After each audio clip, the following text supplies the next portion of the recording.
വളരെ മോശമെന്ന് അത് വെളിയിൽ പറയണ്ട. ഒരാൾക്ക് കാലുകെട്ടി കിടക്കാൻ പറ്റുന്നില്ല. എല്ലാം പൊളിഞ്ഞുകൊണ്ടിരിക്കുകയല്ലേ മൊത്തം. ഫ്ലാറ്റ് വെച്ചെടുത്ത് അവർ ചെറ്റക്കുടിലിൽ കിടന്നപ്പോൾ അന്തസ്സായിട്ട് കിടന്ന്.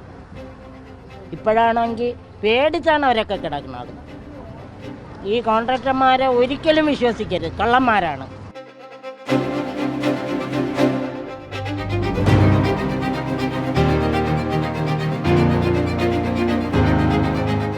നമസ്കാരം. നമ്മളിപ്പോൾ നിൽക്കുന്നത് വിഴിഞ്ഞം ഹാർബർ വാർഡിലാണ്. അതായത് 2015 ശേഷം രാജീവ് ആവാസ് യോജന പദ്ധതി പ്രകാരം മത്സ്യത്തൊഴിലാളികൾക്ക് വേണ്ടി ഈ വാർഡിൽ വലിയ ഫ്ലാറ്റുകൾ കെട്ടിപ്പൊക്കി നൽകിയിരുന്നു. അതായത് കേന്ദ്ര സർക്കാരിൻ്റെയും സംസ്ഥാന സർക്കാരിൻ്റെയും കോർപ്പറേഷൻ്റെയും ഗുണഭോക്താക്കളുടെയും വിഹിതം വിനിയോഗിച്ചുകൊണ്ടാണ് ഇത്തരത്തിൽ ഫ്ലാറ്റ് കെട്ടിപ്പൊക്കിയത്.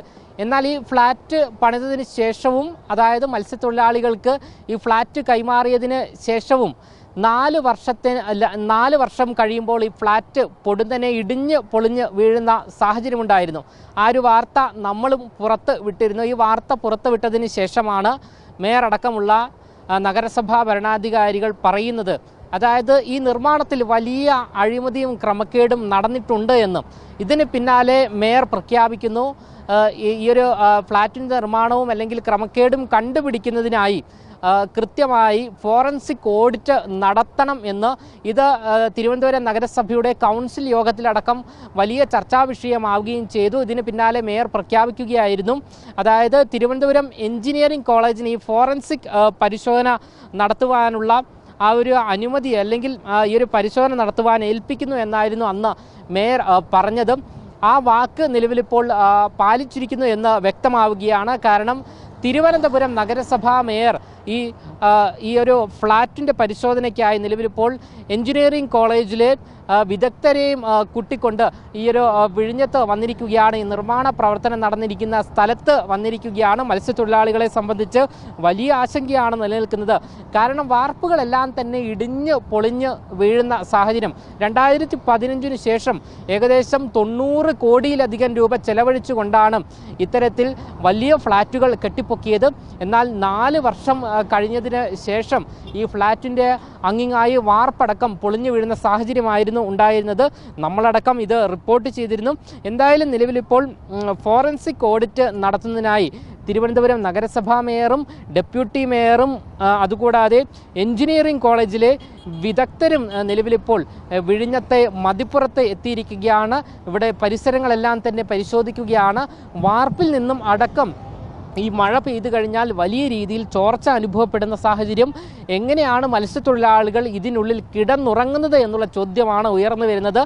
മരണത്തെ ഭയന്നുകൊണ്ടാണ് ഓരോ രാത്രിയും പകലും ഇവിടെയുള്ള മത്സ്യത്തൊഴിലാളികൾ ജീവിക്കുന്നത് എന്നുള്ളതാണ് യാഥാർത്ഥ്യം. നിലവിലിപ്പോൾ പറഞ്ഞു വെക്കാനുള്ളത്, മേയർ വി രാജേഷ് വാക്ക് പാലിക്കുകയാണ്. കാരണം മത്സ്യത്തൊഴിലാളികളുടെ ആശങ്ക മേയർ നിലവിലിപ്പോൾ പരിഹരിക്കുമെന്നുള്ള കാര്യത്തിൽ വ്യക്തമാവുകയാണ്. വിദഗ്ധ സമിതി നിലവിലിപ്പോൾ ഇവിടെ പരിശോധന നടത്തുകയാണ്. എന്തായാലും എഞ്ചിനീയറിംഗ് കോളേജിൽ നിന്ന് വന്ന വിദഗ്ധരായ ആൾക്കാർ നിലവിലിപ്പോൾ ഈ ഫ്ലാറ്റിന് മുകളിൽ, അതായത് വാർപ്പിന് മുകളിൽ കയറി നോക്കിയിരിക്കുകയാണ്. ഈ ഒരു വാർപ്പിൽ നിന്നടക്കം വെള്ളം റൂമിലേക്ക് കിനിഞ്ഞിറങ്ങുന്ന സാഹചര്യമാണ് ഉള്ളത്. മത്സ്യത്തൊഴിലാളികളെ സംബന്ധിച്ച് വലിയ ആശങ്കയിലാണ്. കടലാണ് തൊട്ടു മുന്നിൽ ഉള്ളത്. വലിയ കാറ്റാണ് അനുഭവപ്പെടുന്നത്. അതുകൊണ്ട് തന്നെ ഒരു കാറ്റടിച്ചാൽ തന്നെ വാർപ്പ് ഇടിഞ്ഞു പൊളിഞ്ഞ് വീഴുന്ന സാഹചര്യം നമുക്ക് ഈ കമ്പികളെല്ലാം തന്നെ നോക്കിയാൽ കാണാവുന്നതാണ്. അതായത് വാർപ്പിന് ഉപയോഗിച്ച കമ്പികളെല്ലാം തന്നെ തുരുമ്പെടുത്ത രീതിയിൽ നിലവിലിപ്പോൾ പുറത്താണ് കാണപ്പെടുന്നത്. വലിയ ആശങ്കയിലാണ്, മരണഭീതിയിലാണ് ഈ ഒരു മത്സ്യത്തൊഴിലാളികൾ ജീവിക്കുന്നത്. അവരും മനുഷ്യരല്ലേ എന്നുള്ള ചോദ്യം തന്നെയാണ് അവരും ഉന്നയിക്കുന്നത്. മേയർ എന്തായാലും നിലവിലിപ്പോൾ ഈ ഫോറൻസിക് ഓഡിറ്റ് നടത്തുമെന്ന് മുൻപേ വ്യക്തമാക്കിയിരുന്നു. ആ ഓഡിറ്റിൻ്റെ പ്രാഥമിക ഘട്ടമാണ് നിലവിലിപ്പോൾ നമുക്ക് കാണുവാനും സാധിച്ചിരിക്കുന്നത്. തിരുവനന്തപുരം എഞ്ചിനീയറിംഗ് കോളേജിന് ഇതുമായി ബന്ധപ്പെട്ടുള്ള നടപടികളെല്ലാം തന്നെ ഏൽപ്പിച്ചിരുന്നു. ഈ എഞ്ചിനീയറിംഗ് കോളേജിലെ വിദഗ്ധ സംഘമാണ് നിലവിലിപ്പോൾ മതിപ്പുറത്ത് വന്ന് ഈ ഫ്ലാറ്റും പരിസരവും പരിശോധിച്ചിരിക്കുന്നത്. പിന്നെ ഇതാ നോക്ക് മോനെ, ഇതാ അങ്ങ് നോക്ക്, കണ്ട എന്തെന്നറിയാം. ഈ ഓടതാ അങ്ങനെ പൊളിഞ്ഞപ്പോൾ ഞാൻ അവിടെ ഒരു ചുടുകല്ലെടുത്ത് വെച്ചിരിക്കുകയാണ്. പക്ഷേ അത് ഏത് സമയവും എന്തും സംഭവിക്കാം. അതിന് ആര് സമാധാനം പറയും? മേയർ പറയുമോ? ആരെങ്കിലും പറയുമോ? ഇല്ല. വീടിൻ്റെ അവസ്ഥയും വളരെ മോശം. വളരെ മോശമെന്ന് അത് വെളിയിൽ പറയണ്ട. ഒരാൾക്ക് കാല് കെട്ടി കിടക്കാൻ പറ്റുന്നില്ല. എല്ലാം പൊളിഞ്ഞുകൊണ്ടിരിക്കുകയല്ലേ മൊത്തം.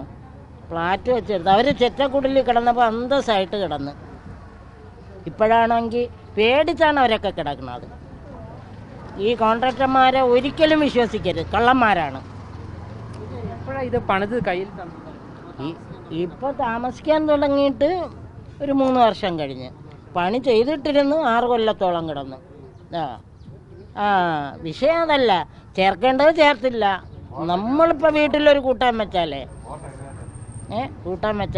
അതിലൊരു വക ചേരായിരുന്ന ആ കൂട്ടാൻ പറ്റുമോ? ഇല്ല. അതാണ് ഇത്. ഫ്ലാറ്റിന് ചോദിച്ചു, ഞാൻ പറഞ്ഞു എനിക്ക് ഫ്ലാറ്റ് വേണ്ട. ഈ പരിശോധനയ്ക്ക് പിന്നാലെ വരും ദിവസങ്ങളിൽ എന്ത് പരിഹാരമാണ് നടപ്പിലാക്കാൻ സാധിക്കുക എന്ന് ഈ വിദഗ്ധ സമിതി കോർപ്പറേഷനെ അറിയിക്കുമെന്നാണ് നമുക്കിപ്പോൾ മനസ്സിലാക്കാൻ സാധിക്കുന്നത്. ക്യാമറമാൻ ആഷിക്കിനൊപ്പം അമൽ രുദ്ര, മറുനാടൻ മലയാളി, തിരുവനന്തപുരം.